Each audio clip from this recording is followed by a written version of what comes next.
yow ku ma bett nga ma wax la sama secret ngay wër di ma jébaane yow ku ma bett nga yow ku ma bett nga ma wax la sama secret ngay wër di ma jébaane yow ku ma bett nga ñi war a wax leen ñi war ta wax toog saxu di dégg.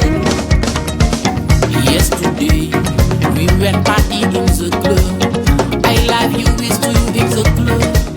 I tell you my personal life. Yes. And tomorrow morning I go in the street, somebody to look at my personal life. ñi war a wax leen ñi war ta wax toog saxu di dégg. bu ñu la yaa war a wax ba mu tax nga wax loo xamul. ñi war a wax leen ñi war ta wax toog saxu di dégg.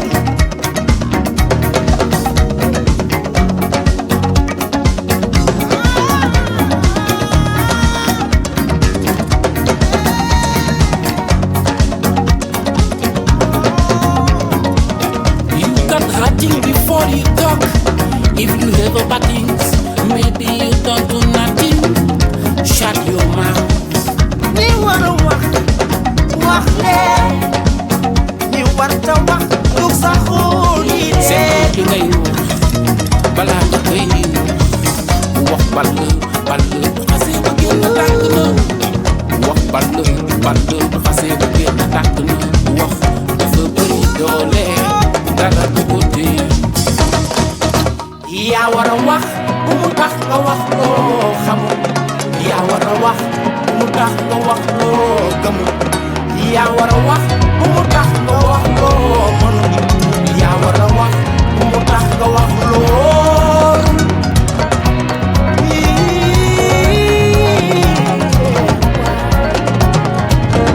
yaa war a wax bu mu tax nga wax loo xamul.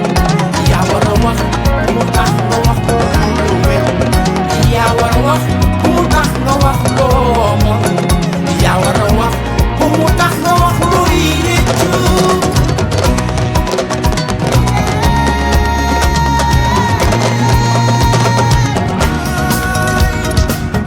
wax jële di ko rëcc mbokk yi rëbb a ngelaw ñoo yem seetlu li ngay wax balaa nga koy wax dafa graaw dafa am ay accident yu si am boo war te wax bul forcé wax ba wax loo xamul loo mënul lu ne wérul chaatuloo maaw tax nga wax loo. chaatuloo maaw su dee lu baax wasaareel ba képp ku lay déglu jariñu su dee lu bon bàyyi lu jàll bu ko wax ball bu xasee ba génn tàkk na wax dafa bëri doole dara du ko téye wax ball bu xasee ba génn tàkk na wax dafa bëri doole dara du ko téye wax ball bu xasee ba génn tàkk na wax dafa bëri doole dara du ko téye.